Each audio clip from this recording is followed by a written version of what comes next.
it really doesn't have anything to do with Kojima, but just rules of nature while fucking runs. Yeah, exactly. But no, he was an executive producer, if I remember right, on Revengeance. But anyway, so for this podcast, we will be talking about, of course, Death Stranding, the new game from Hideo Kojima. We will be talking about Modern Warfare, and we'll be talking about Chris Avellone deciding not to put politics in his video games. Wise idea. Plus our picks of the week. My name is Micah Curtis. And I'm Alex Baldwin, also known as The Hatman. Welcome to Micah and The Hatman Live.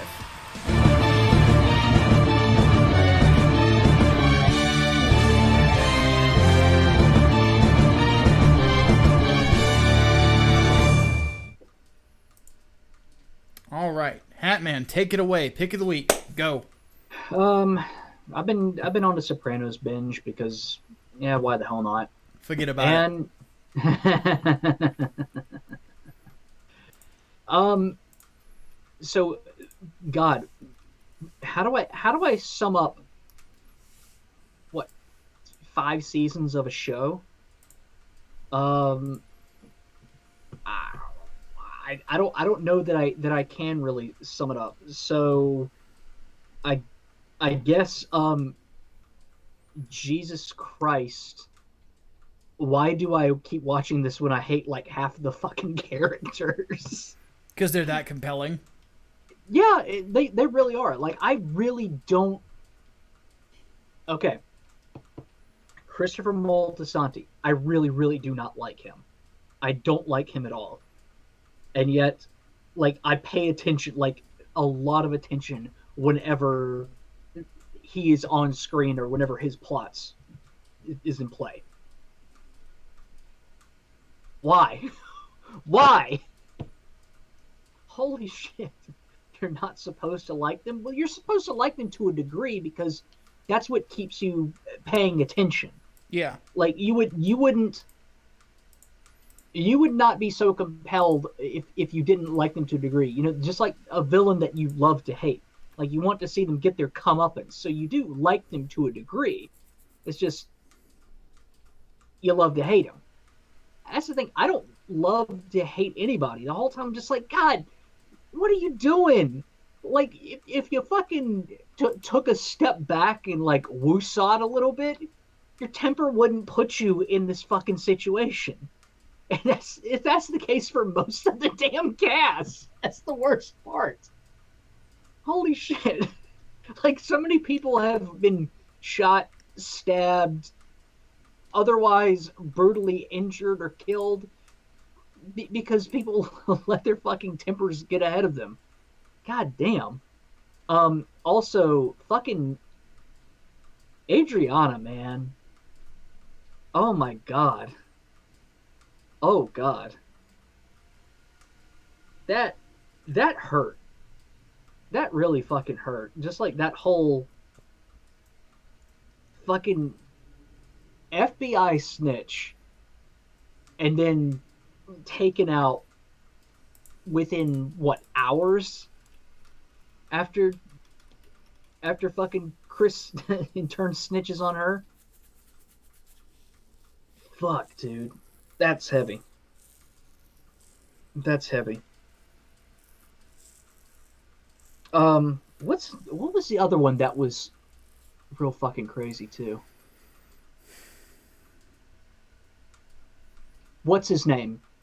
Who was in the main circle? Who was like Tony's best friend? Was it Big Pussy? Big Pussy, yeah. Yeah. Oh god. That was that's a tough scene to watch. Brilliant scene though. Yeah. I love it. Like, everyone knows what's happening. Like, even he knows what's happening, but he's just like, I really, really don't want it to come to this. Like, everyone just fucking knows, and then, you know, one last drink, and then that's it. They're fucking done. Yep. God damn. But, yeah, to say the least, I am not looking forward to the ending that cuts to black mid-fucking sentence. Or really mid-fucking lyric of Don't Stop Believing. Yeah. What is it with HBO shows and disappointing endings? Well, I'm dead serious. Like Oz ended the same, like had a really disappointing ending too. Carnival had a disappointing ending because it ended really mid-series. It wasn't supposed to end that early. Um, what about Deadwood? Did you ever watch Deadwood? Haven't gotten around to it yet. I haven't either. I wouldn't know about Deadwood if it had a satisfying conclusion or not. It's on my list for Amazon. That and Boardwalk Empire. Mm. Fucking God damn it. Veep just ended, didn't it? I think I I wouldn't know about that one either. Anyway, the Deadwood was canceled, but it's getting a movie. Oh, okay. But yeah, to say the least, this is or at least it continues to be a good show to watch while sitting on the deck and smoking a cigar. Of that I have no doubt. All right, time for my pick of the week.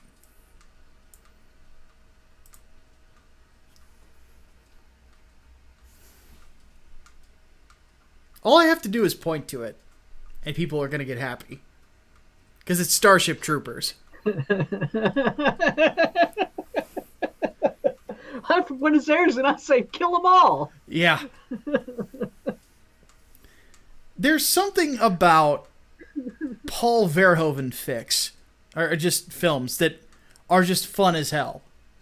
This and RoboCop specifically. Because they're done in similar ways. And the odd thing about it is that it is those little inserts that Verhoeven does in films like this that really build the world around it. In RoboCop, it was, of course, cutting to the media. And gives you an idea of... And have I read the book? No. But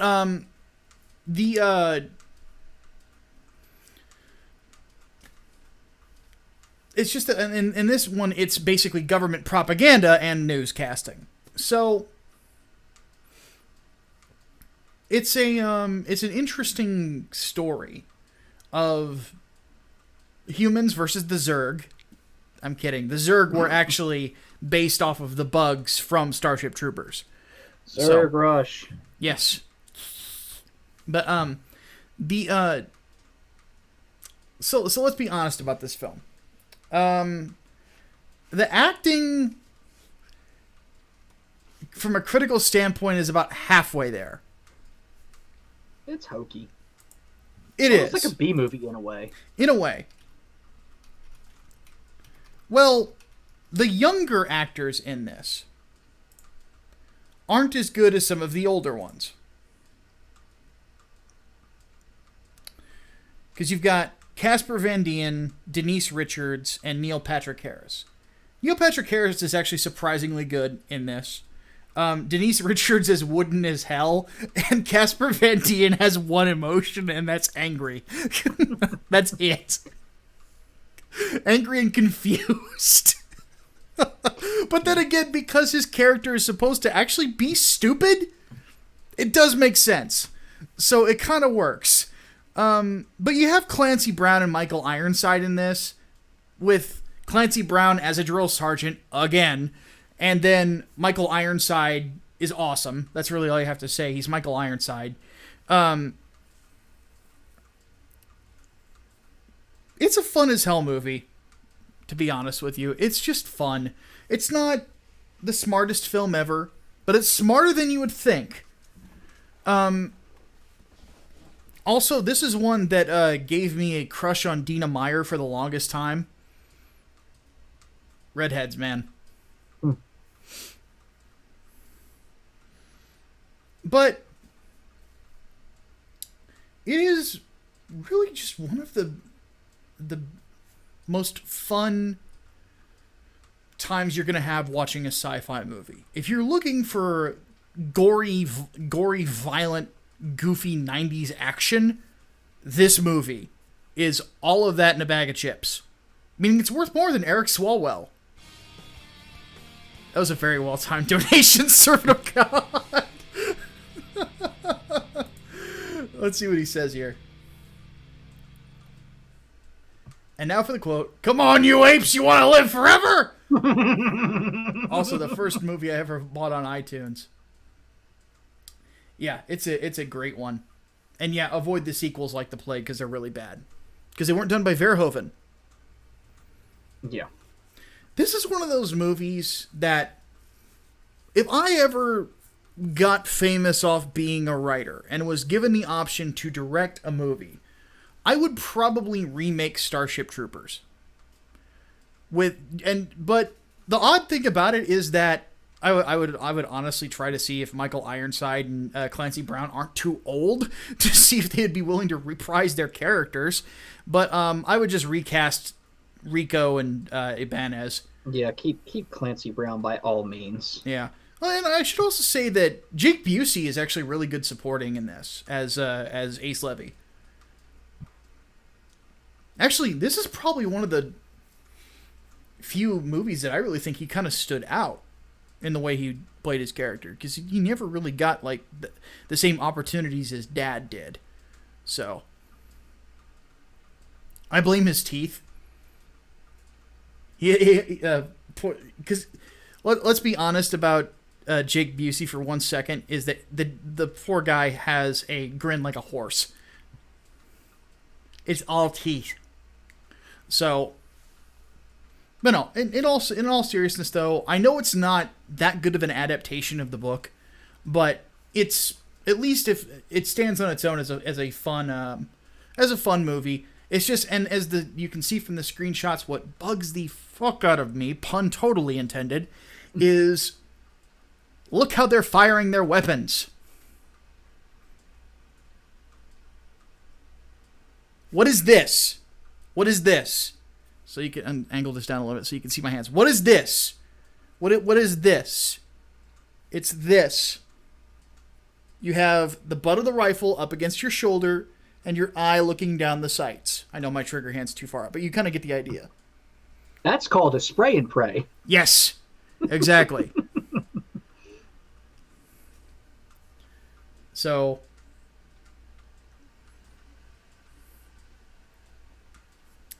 but yeah, needless to say, I think it would be a fun movie to redo with better actors, admittedly. But then again, it would also be a fun movie to redo that's closer to the book, because the book had mechs in it, from what I remember. Mechs are powered armor. So,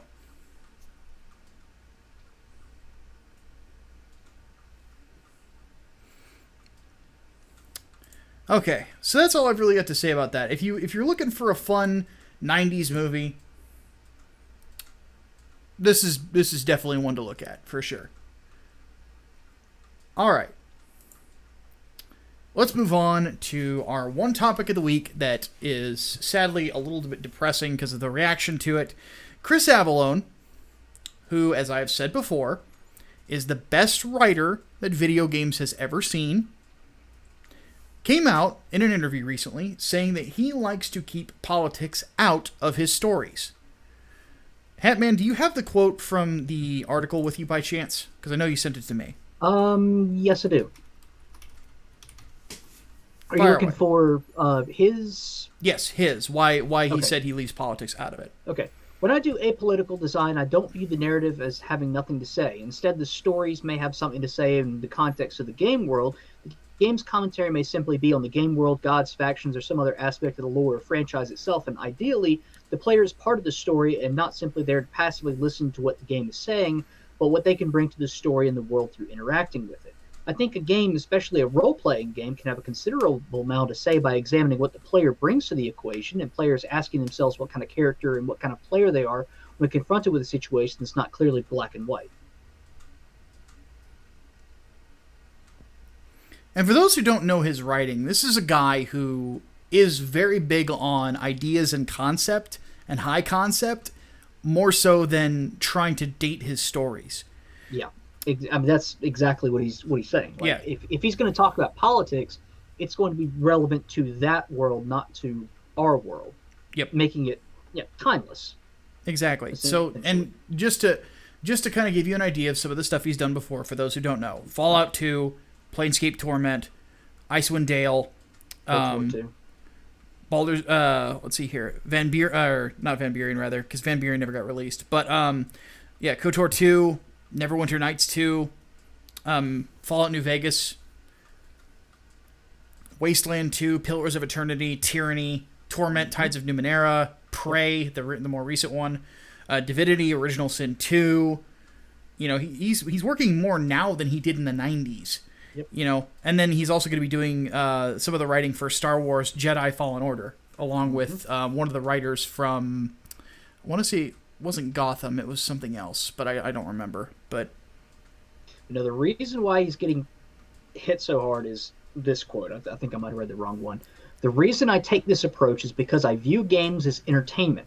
If you're purposefully pushing an agenda or point of view in your game, especially a real-world one that's clearly divorced from the game world, and you're dictating that perspective is correct versus asking a question or examining the perspective more broadly, then it's left the gaming realm and the game has become a pulpit. Yes, and he's correct. Absolutely. This is a guy who's been working in the entertainment industry for a long time. He's an entertainer through and through, and he loves to entertain people. Every interview I've ever seen, and I'm saying this as somebody who's spoken to him, the vibe I got from him was very simple. He's an entertainer. He loves telling stories. It is a part of who he is as a person. And he loves it. He adores doing it. And as such, you can't really hold it against him. At least I wouldn't think if you're a sensible person. But some people have reacted, of course, negatively to this. Not as many people as I thought would have, but give it time, the think pieces will probably come. Trying to argue that I'm pretty sure he's gay, but trying to argue it that as him not being woke enough. Yeah, the usual suspects have already come out of the woodwork. Oh, Chris Avellone doesn't like politics in games, so what is he shying away from? What's he trying to hide? Nothing. Dude lives in California. Mm-hmm. I've never seen him say anything that would be even quasi right wing. He talks about stories. It's what he does for a living, and that's the thing. It's like, what the fuck do people think careers are? Mm-hmm. I mean, it's funny to watch people basically denigrate his work as well. You know, saying, "Oh, well, actually, Fallout New Vegas was really shitty." Suck my dick. Hatman's law is in effect, and for those of you who don't remember, because I haven't invoked this in a long time, your achievements are automatically void as soon as you say something controversial. People will shit all over you and say, well, actually, he wasn't that great, as soon as you do or say something that they don't like. Yeah. What's his name who wrote Ender's Game has had to deal with that forever. Oh, yeah. Orson Scott Card, I think. Yeah, Orson Scott Card. Yeah. Yep. But no, Chris Avellone is fucking right, and if you disagree, you were wrong. Yes, pretty much. All right. Let's go ahead and move on to fun stuff. I was not expecting this. But we are getting a reimagining of Call of Duty 4 Modern Warfare. And the trailer looked fucking incredible. I won't even sugarcoat it. I was in shock by how good it looked.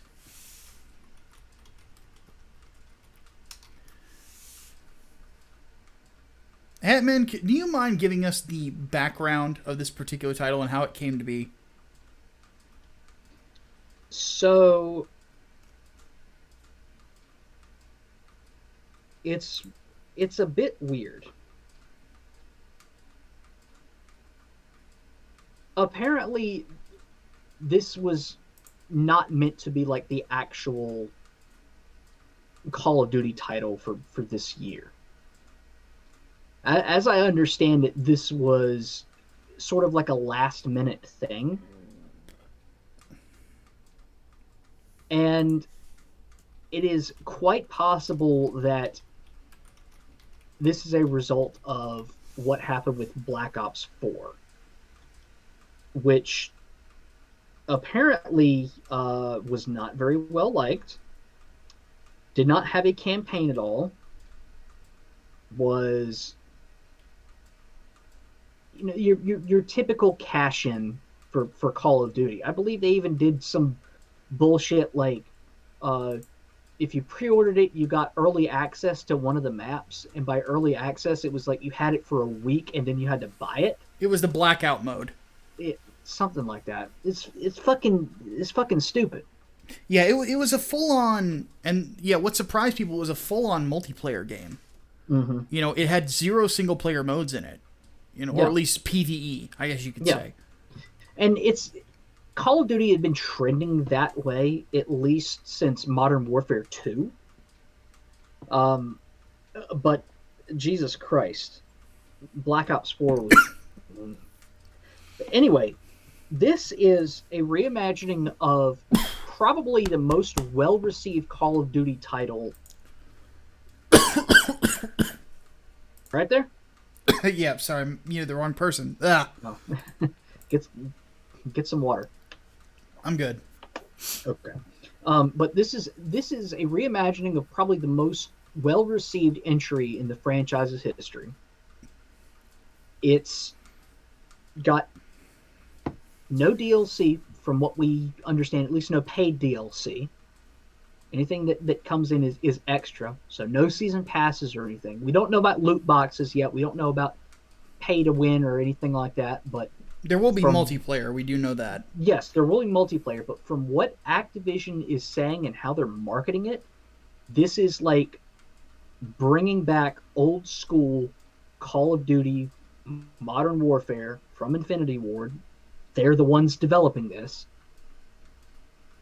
But that's it. You pay the money to get the game, and you get the game. You don't have to pay extra for maps or anything later on. Yeah. You're good. And my response to this is, okay, what's the catch? Yeah, exactly. What I'm excited about is that it's a reimagining that's supposed to focus more on the war on terror. Yeah. And the weird thing about it is that Call of Duty 4, as fun of a game as it is, still, kind of felt hackneyed when it came out because there wasn't that much of a tension between us and the Russians. And the Russians were the bad guys in every single one. To the point where a Russian terrorist manages to convince the entire nation of Russia to go communist again. Mm-hmm. It was really badly written. Let's be honest. Modern Warfare 2 and 3 had really, really bad writing. Yeah. But even with that, people still have positive thoughts about the character of Captain Price, the character of Soap McTavish, and his mohawk, which came out of nowhere. But I'm interested in seeing that. I'm interested in seeing where they go with the story. Are they going to make it more of a character-focused story? Because if so, that's what I've been begging for. I certainly hope so. I would love to see that. So we sort of got that with at least with the Black Ops series. Well, Black Ops 1 and 2. I was about to say with Black Ops 1 and 2, but even then Soap's campaign throughout Modern Warfare 1, 2, and 3. Beyond, you didn't really get to learn much about him, though. Tell me about who Soap McTavish is, aside from Soldier. Yeah, you got a point there. Exactly. And it's the same thing with Captain Price. The thing about Soap and Price is they look fucking cool. And sometimes it's all you need to stick in your craw when it comes to as a character. But there's not much characterization to them. I would like to see more of that from that. And I think it would be very, very easy to do that, to be honest with you. I think it'd be extremely easy. But whereas with Black Ops, you had characters that you understood them a little bit more. There was more to them. So I'm sorry. People in the chat are talking about Ramirez and defending the Burger Town.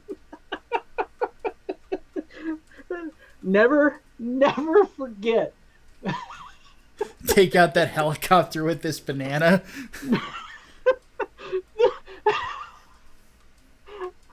Oh my God. What's his fucking name? Keith David. Yes.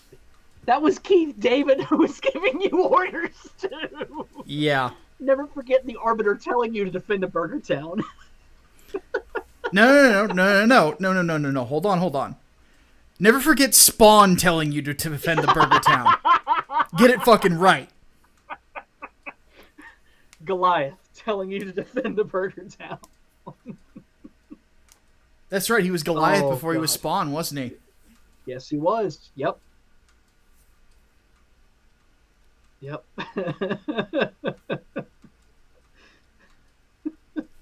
But oh my God. Speaking of which, I didn't set it up, but I just want to say this real quick because people might get disappointed. We're not going to be talking about Mortal Kombat today, or at least we don't have it planned. But I will say this. Spawn has been announced as downloadable content for the first season, basically, of Mortal Kombat. Several characters for Mortal Kombat 11 will be on it. And if Keith David is not voicing Spawn, I'm going to be very disappointed. And we get another donation from Chaos Sonic. And he said, this is to start the Get the Vanilla Gorilla a Nintendo Switch fund. Oh my God. But well, why don't we take a minute to talk about that Mortal Kombat trailer before we get just 5 minutes before we get into that. So Rain fanboys blown the fuck out. That's not really like, let's be honest, that's not really what everybody's thinking about with that particular trailer. We're thinking about one man, Cary Hiroyuki Tagawa, as Shang Tsung again. That trailer was a whole bunch of, he said the thing! He said the thing! I'll take it. It was awesome, though. I love him turning into all of the MK ninjas. You know, like, that was a really, really cool little feature. You know, he's got Rain's roundhouse kick. He's got Smoke's counter. He's got Ermac's teleslam. And then he also, his fatal blow is him turning into Sub-Zero, Scorpion, and Noob Saibot. So that was really cool. He can also do the MK9 thing where he, you know, absorbs you into himself and then copies your moves. Oh, he also turns into Reptile. I forgot about that. But just the fact that they got him to not just to do Shang Tsung in the crypt, but also him as him in like gameplay, and they made him look like hair and everything like he did in the Mortal Kombat movie. His clothes are different. His clothes are like straight out of the game, but he just looked really like the design was amazing of how they made him look, and they got him to say the lines.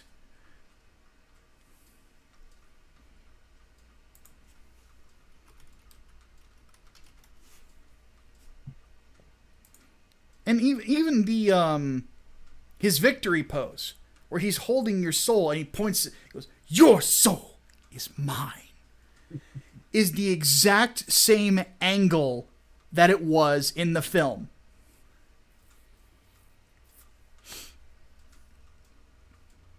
They're doing a lot to bring elements of the film into Mortal Kombat now. Oh yeah, like proper Mortal Kombat. I mean, fucking Goro's dining hall. Yeah, is in the crypt with a dead Kano in front of a turkey.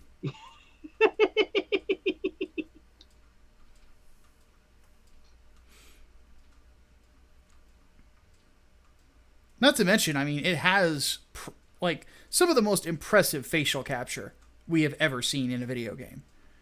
And it just visually speaking is a treat to play. You know, a lot of people don't like the game. That's fine. Like, whatever you want. But that was fucking cool. And I'm excited to see how they do the other characters. I'm excited to see how they do Nightwolf, how they do Sindel.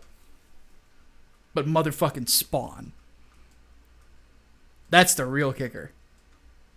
Because people have been wanting Spawn in a NetherRealm Studios game for a long time. They've been demanding it for a while. And McFarlane has been fine with it for ages. So I'm just surprised that they saved him for Mortal Kombat as opposed to Injustice. That was what I found interesting. But and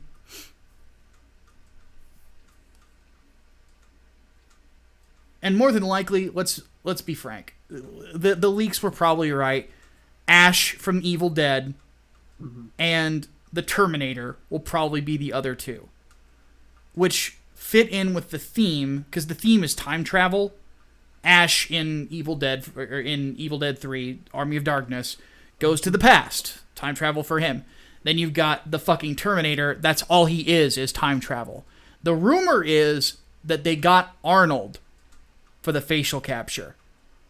I hope so. If they did, it is one of the weirdest things ever. Because you know what Brown versus EMA originally was, folks? Schwarzenegger versus EMA. Arnold Schwarzenegger, who almost got video games censored, could end up being in the video game series that created the ESRB, or necessitated its creation. If that happens, it is the ultimate irony. Seriously. That would be nuts. So.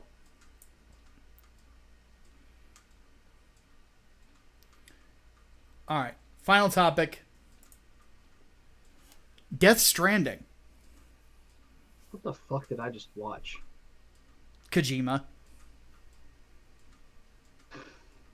Because let's be honest. This is the most Kojima thing that has ever Kojima'd. And that's kind of why I'm looking forward to it. It's like a blend of Silent Hill and Metal Gear. Yeah, in a lot of ways it is. I need to find that fucking comment that somebody left on the trailer. That was the funniest fucking thing. Oh my god. I will defend this. I think it looks really intriguing. Because I have, for the longest time, wanted to know what it would be like if Kojima was given more free reign than what he has been recently by Konami. Mm-hmm. And Sony basically said, we're going to do it. Oddly enough, this game's development cycle was shorter than that of Metal Gear Solid 5, I think. Interesting. No, of 4. Of 4. Is it a little over the top? Oh, fuck yes. Oh, absolutely it is. But then again, this is Hideo Kojima that we're talking about. So, I found the comment. Yes. From Fourth Derivative on Dissenter, which you should all be using, by the way. So America has collapsed under the leadership of a woman president, and only a high IQ white baby can save it from shadow people and homo demons. Are we sure Paul didn't write this game? But what I like about it is that it is... I like the idea that his theme for this one is communication. And the basic idea is that Norman Reedus must save the world so we can all talk to each other again. Yeah. And... it's sort of building on that theme in Metal Gear Solid 5 with Skullface wanting to take language away from people. And weaponize communication in a sense. Yeah. Which, by the way, kind of prophetic. Mm. Again.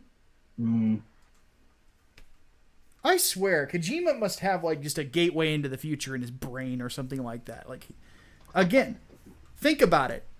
How many times has Kojima been ahead of his time in regards to themes?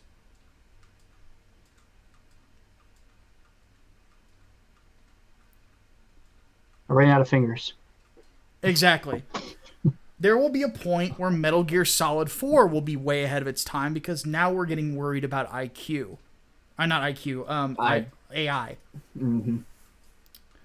So beyond that, just being monitored yeah, everywhere.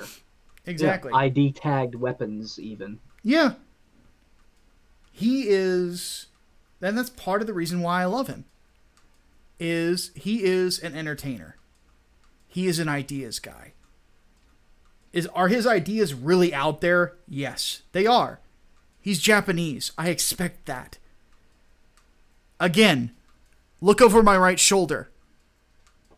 Probably one of the most out there medieval fantasies that has ever existed. My favorite fantasy story of all time is really fucking weird. But I don't care. It's fun. It's different. It's not something I see every day. And that's part of the reason why I've always loved Kojima. Zachary White in the chat says Metal Gear Solid 2 is the scariest horror game I've ever played. It is pretty horrifying when you think about it. Mm-hmm. It's almost based on a fucking true story. Yeah.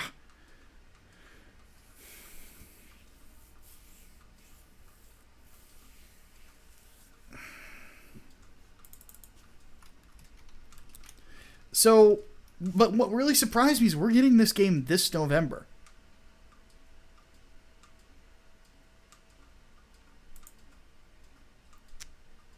Hatman, have I ever told you that I hear it's just amazing when the purple stuffed worm in Flapjaw Space with the tuning fork does a raw blink on Hirakiri Rock? I need scissors. 61. But yeah, what surprises me is we're getting it this early. I figured that we weren't going to get this until like the next presidential election, you know? But this is going to be a really, really good year, I think, for video games. It already has been. We've gotten the Resident Evil 2 remake. We've gotten the Devil May Cry 5, Mortal Kombat 11, and we're getting Death Stranding. We're getting this reimagining of Modern Warfare that looks really good. Oh man, it's gonna be crazy. And there's something that I'm supposed to be what am I supposed to be getting on Switch that's apparently so great?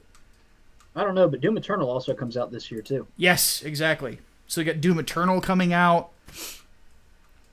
It's not a couple of months, I believe. What? I believe Doom Eternal's in a couple of months. What?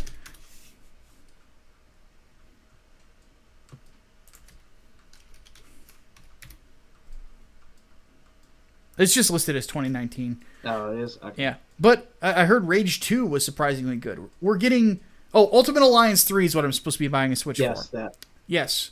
But Gears of War 5 coming out this year. Like, there's so much vidya. So little time. All of the vidya. Oh, by the way, you're going to get to play all the fucking Halos and shit because that's coming to PC. Yeah. Absolutely. Not new games, but still good shit.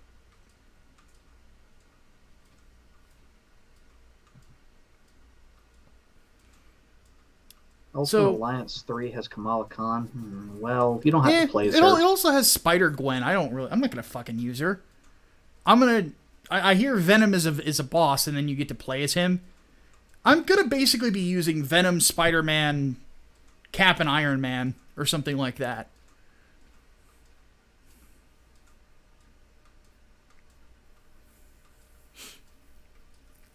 So, all right, before we get to Q&A, Can we talk about one rumor that we missed last week?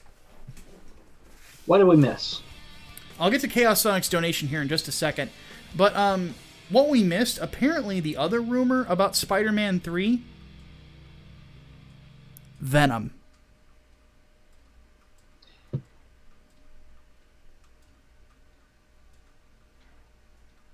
Sony wants to desperately put Venom in Spider-Man 3. Did I time travel back to goddamn 2005 or something? Yes, but this time it's Tom Hardy Venom.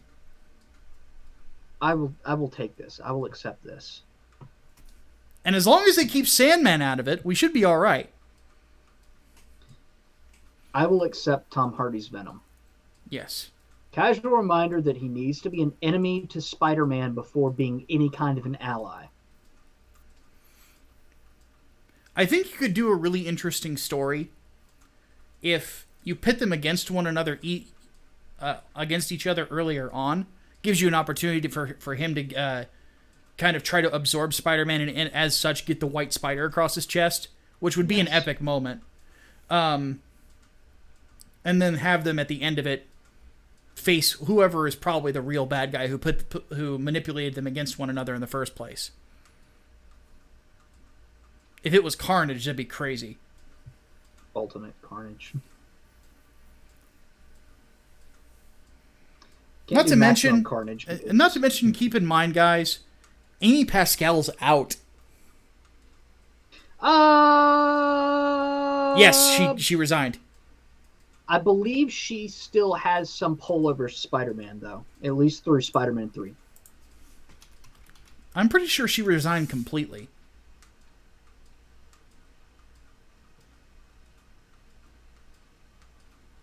Yeah, she's not working for Sony at all.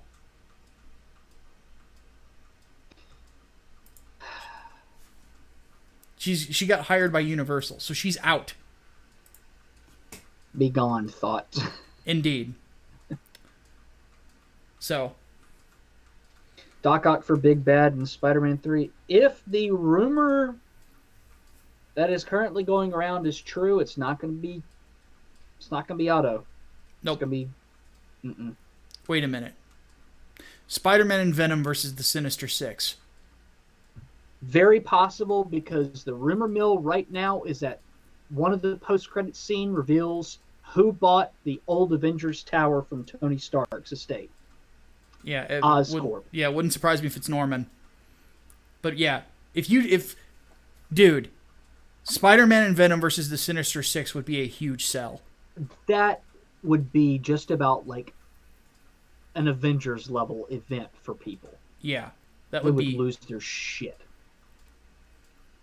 What I want more than anything would be just a knockdown, drag-out fight between Tom Hardy's Venom and the guy who's going to be playing Scorpion, whose name escapes me, but he was the bad guy in Far Cry 3.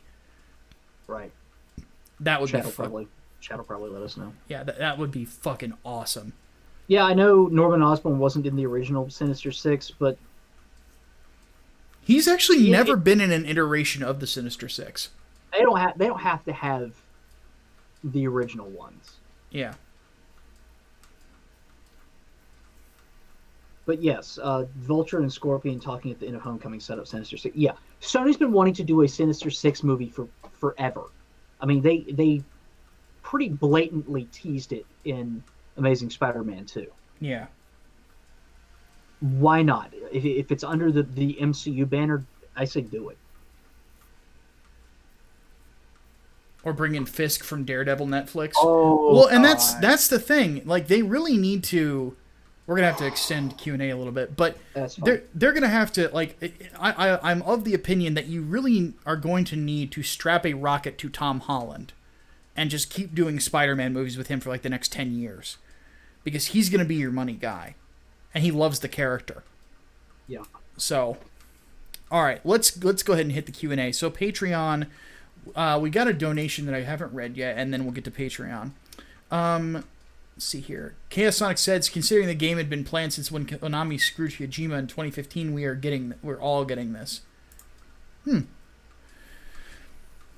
Okay, so Holy Ninja Toe wants to know, for the Entertainment Podcast, favorite Dragon Ball arc? Cell Saga. I would have to agree. I'd have to say Cell Saga as well. That easily the most memorable for me. I did not like Buu Saga as much. Buu Saga felt like jumping the shark in a way. Let's see here. And then Black Comet wants to know, thoughts on the Yandere stabbing and certain parts of... I don't know what that is. But stabbing and crazy waifus, basically. Ugh. Like crazy homicidal waifus. Ugh. And certain parts of the anime community raising bail money for her, calling her cute. Is that the one that like had stabbed a dude and was just sitting in a train station like covered in his blood? Yeah.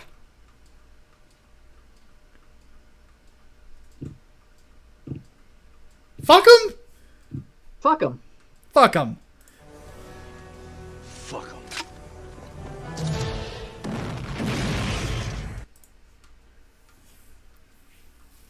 On to the chat. Okay, so Incel Mafioso, his question that was not answered last week was, what did we think about George R.R. Martin working with FromSoft on a potential Game of Thrones game? So that's a weird decision. To have FromSoft do it, because that game's to be hard as fuck. Mm-hmm. I don't know what to think. I'm just going to wait till see what happens when it comes out. Because that's a weird decision. If there were any kind of game set in Game of Thrones universe, at the very least set during the War of the Five Kings, I would want it to have multiple endings.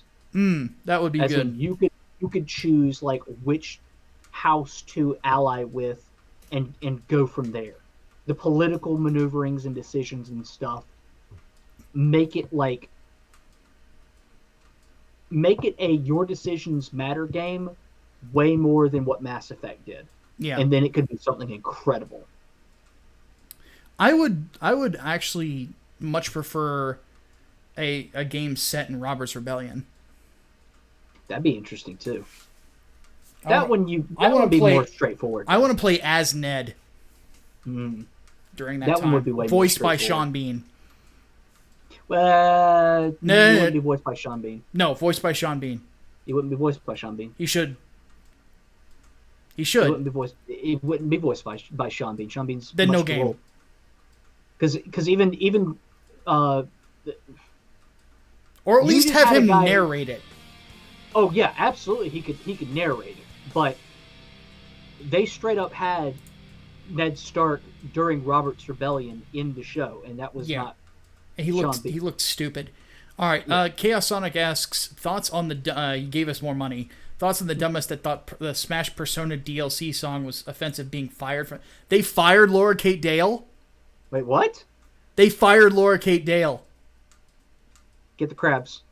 Get the dancing crabs. I wasn't prepared for this.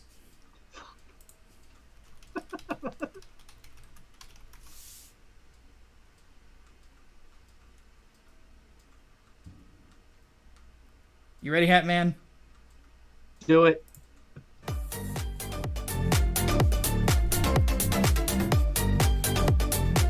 I have no idea how to dance like this. Sorry. Had to be done. Oh my god. I feel like I would knock over some shit around me. Oh my god.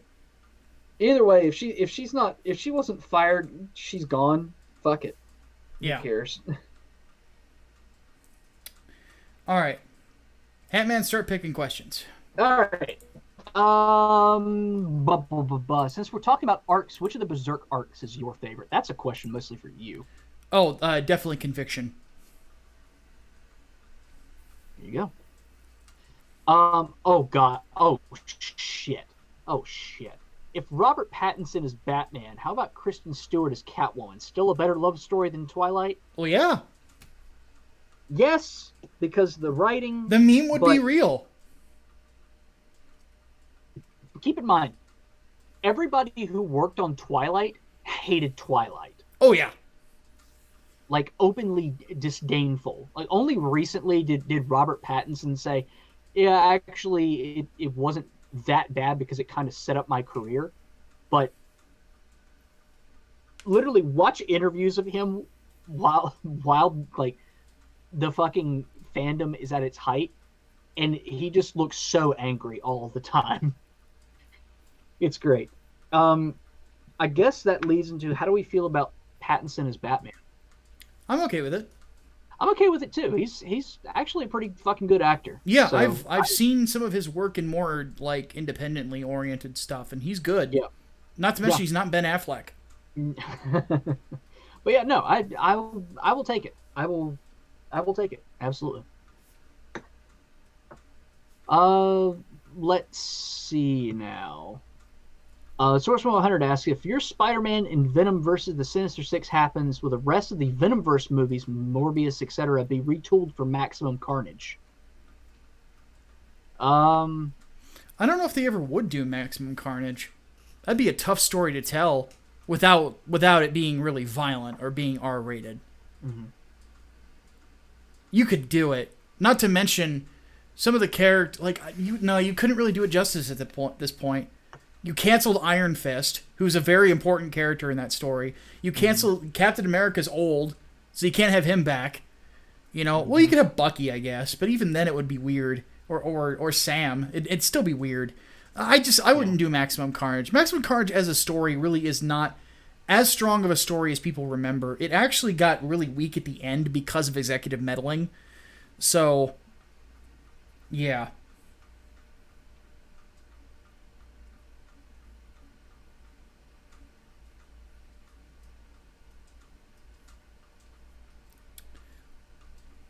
Let's see.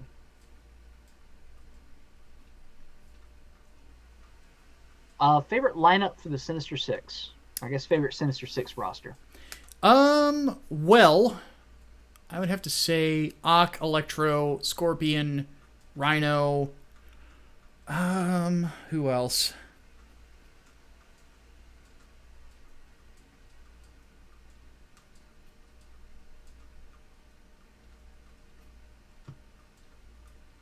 I liked Craven, and I'm Craven and Chameleon. I like the one that was in Spectacular Spider-Man. That was Ox, Sandman, Electro, Rhino. I think Shocker was in it, and I think Vulture was in that one. Yeah, too. Shocker's a really good one for that too, and they would probably have him in it in the films. Yeah, Spectacular Spider-Man was just a really fucking good series. Oh yeah.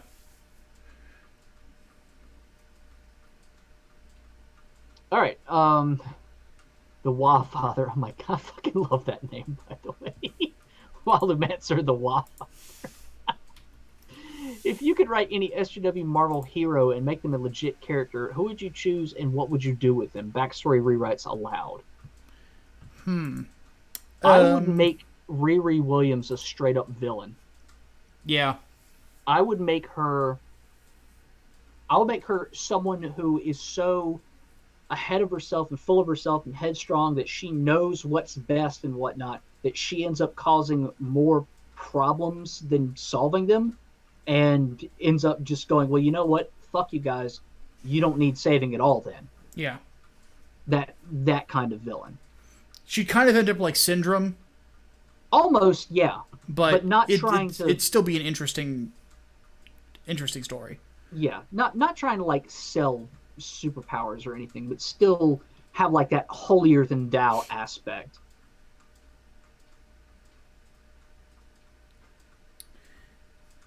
Yeah, I would take Carol as Captain Marvel and make her an interesting character again.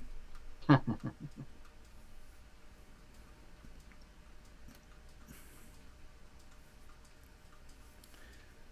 see here. Crystal Wing's been asking this one for a little bit. What's our favorite race from D&D?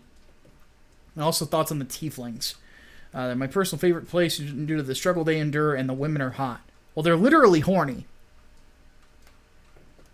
But except for Anna of the Shadows, she's a Tiefling She was from Planescape Torment, and she's just... Oh, and women are... Wait. I just thought about that.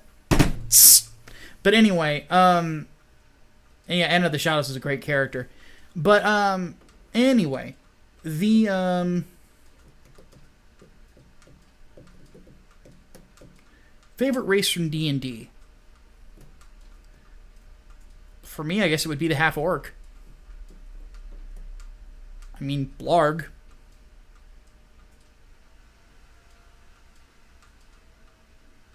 Hatman, what about you? Favorite D&D race?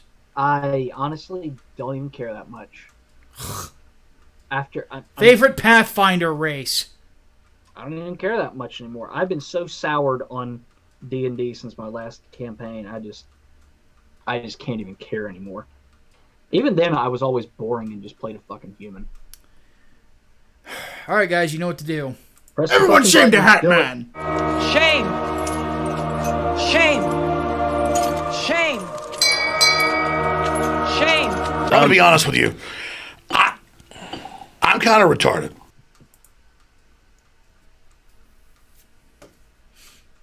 All right, let's go 5 more minutes because we got a little bit late to the Q&A. Yeah. Let's see. Let me get through the fucking river of shame there. Ooh, this is interesting. What comic book character would work in a Devil May Cry-like game? Deadpool. Well, Deadpool already did one. Wasn't very good. That wouldn't be... Daredevil wouldn't be a bad choice.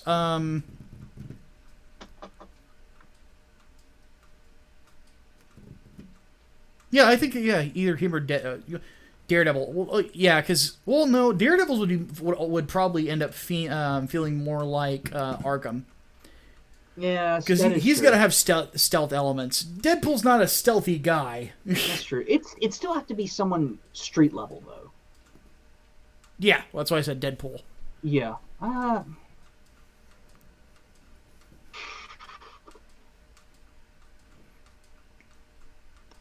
got nothing.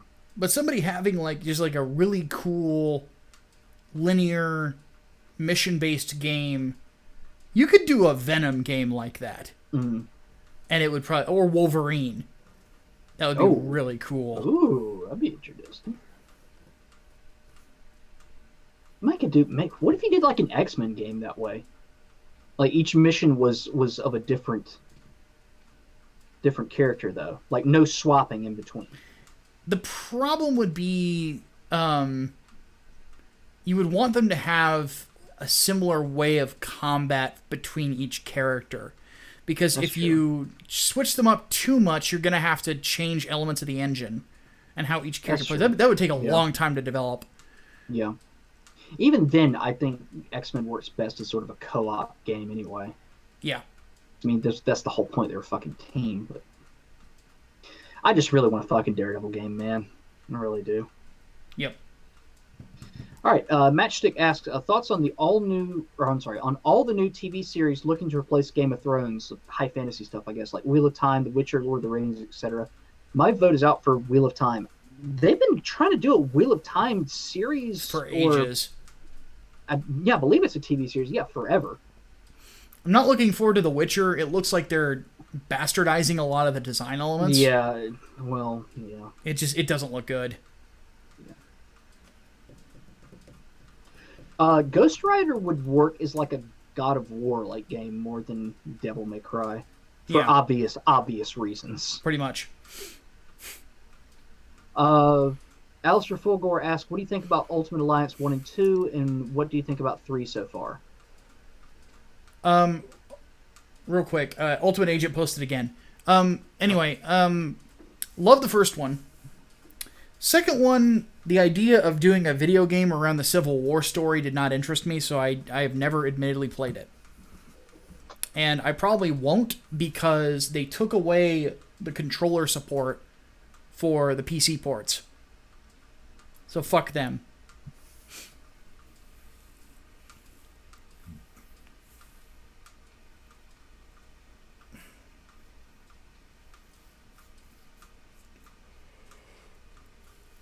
Okay, so what are we looking for? I asked Ultimate Agent to repost this question because I completely missed it. Yeah. Unless you send it through the emails, in which case do I need to reiterate the policy? I don't Maybe think so. I got one. I don't think I got one from Ultimate Agent this week. Nope. No. I got 2 from Serena. That's it.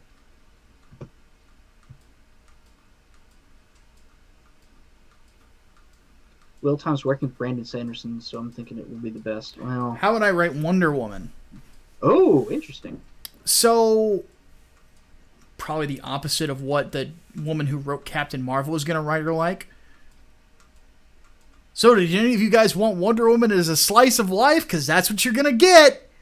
No, in all seriousness, though, I would write Diana like a warrior.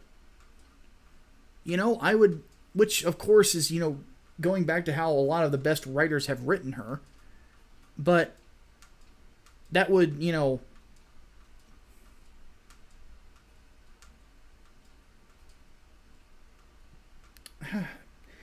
when you write Diana and you write her well, you take 2 things into consideration: that she's a warrior and that she's a woman. You don't try to write her like a dude. Yeah. She's feminine. She's she has a big time capacity for good. She's a warrior, meaning her head can get can get filled with rage. She can get angry, and she can cross lines sometimes. And part of her struggle as a person will always be trying to balance those 2 elements of her life. Always. Trying to get away from that, I think, is being scared of the plot. So I cannot stand when people think strong warrior woman is just Dude. write a man with tits. Yeah. Yeah, no. Fuck that.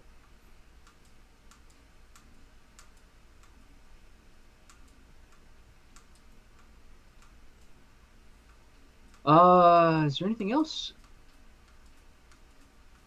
Oh, did Twilight create the invasion of childless cat ladies into geekdom that has created all the SJW gates? No, it didn't. No, it didn't. It gave him a bit of a foothold, but even at the height of its popularity, most people recognized Twilight for what it was. Fucking Mormon smut. Yeah. Pretty much. I'm not even kidding you.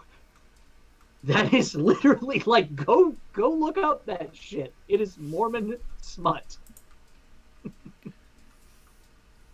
Okay, Cooper's Revenge Home says, can get you to talk more about the MK writer for the game had a Polygon article where he revealed he detests violence and did it to spread a message as a socialist. As in, he works for NetherRealm Studios. Because if that's the case, then that would explain the Jax ending. And why do I have a... Yeah. Give us more info on that one. Why do I have a... I bet you he's white, dude.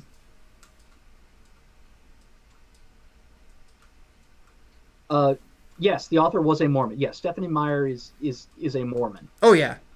Yeah, People didn't know that? Yeah, she wrote the story after a dream that she had. Yeah. Yeah, it's a Mormon wet dream story. I'm not even fucking kidding you. I'm just surprised that people didn't know Stephanie Meyer was a Mormon. Yeah. I mean, why else would there be such a strong "we're not going to fuck until after we're married," even though I literally want to eat you like a cherry cheesecake right now? Yeah, pretty much. Oh God. Say for all of his stupidity, at the very least, Edward, managed to, wait. At least he had some semblance of patience. He might have been horribly abusive, but at least he was patient. Let's say after they get married, doesn't he snap her her pelvis or something like that. He breaks several bones in a lot of furniture when they have kinky sex. And then literally gives her a C-section with his teeth. Twilight's fucking weird, man. It's fucking weird. Oh my god. It's so fucking weird. But seriously, no, that's how I got my first death threat for writing an article in my school's paper about how Twilight glorifies abusive relationships.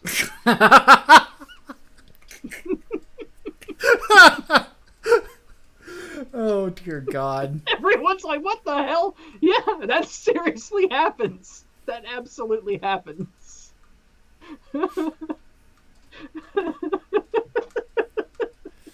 Oh dear God. Okay, did anybody get to me back on the Mortal Kombat writer? Because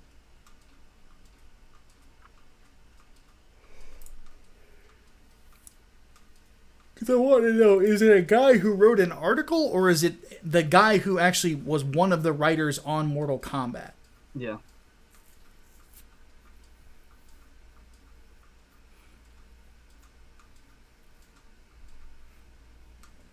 Why didn't we believe the chick was a Mormon? Because no one had a pretense of God would write something so unholy. Oh dear God. Oh Yeah, my God. grab me the article, Koopa's Revenge. Yeah, absolutely. Send I want to see if it's the article I'm thinking of, or if it is the actual guy who wrote for Mortal Kombat. Yeah, because if it's a NetherRealm employee, then oh Jesus Christ. Yeah, it's like, well, if you detest violence, why are you working for NetherRealm Studios? Yeah.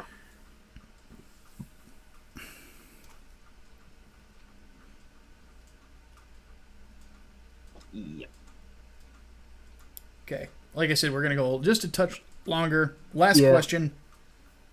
Thoughts on the Anime News Network threatening to false flag Hirohei again if he re-uploads the video that gave them the DMCA from them. So they're going to false DMCA again. Yeah, they openly threatened him on Twitter.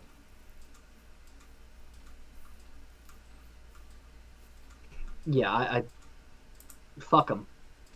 Yeah, big time. Fuck him.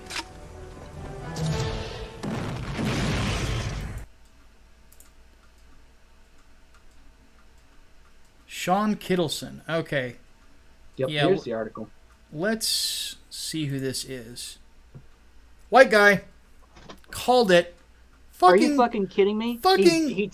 He cites Chris Plant in the middle of it. Are you shitting me? I fucking called it. I knew it. I knew that one of the writers had to be a dumb young socialist who wrote that Jack sending, and on top of it, I knew it was a white dude. I fucking knew it. Because that, you could tell by that ending, that is a white guy who thinks he knows how black people act.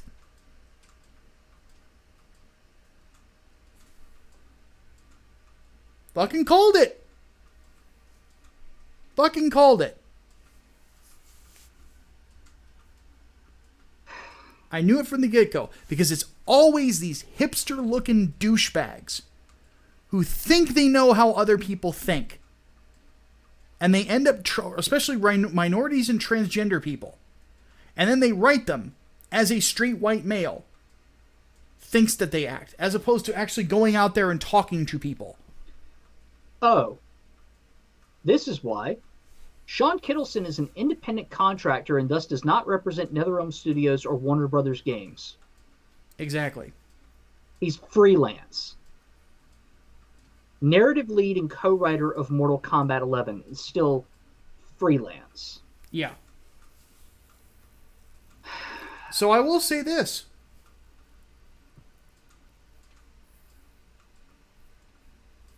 My whole thing is always two things. Vote with your wallet and voice the things you don't like about a product, even if you do buy it. So I would say to people, politely,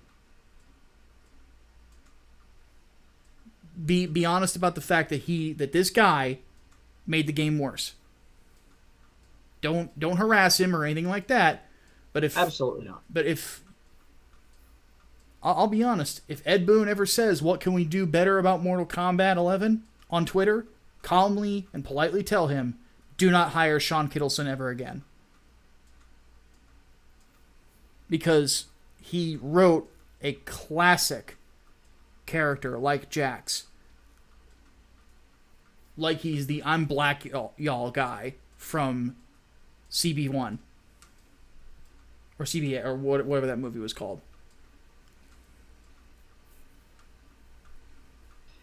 This is why you vet people Yeah, before you fucking hire them. exactly.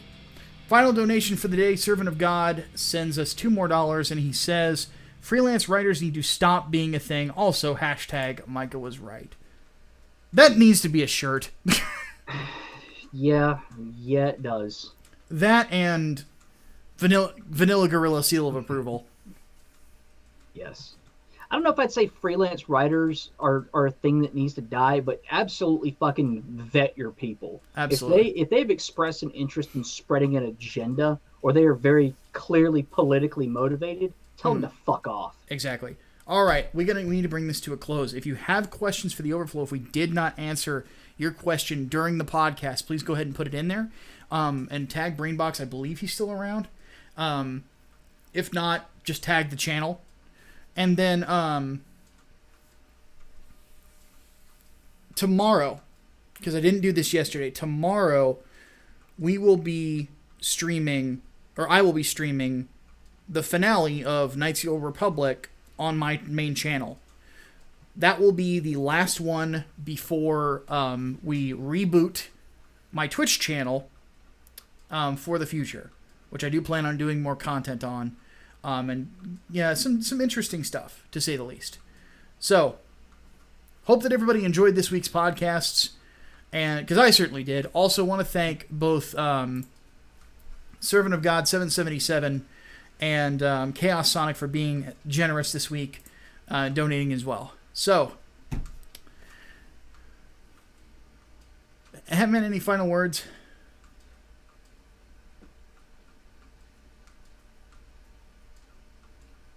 Go get Chick-fil-A this week. Indeed. And if you get a good-looking delivery person like I do, don't choke when you're talking to her. Christ. My name is Micah Curtis, your favorite vanilla gorilla. And I'm Alex Baldwin, also known as the Hatman. We'll see you guys next week. Deus Volt. Deus Volt.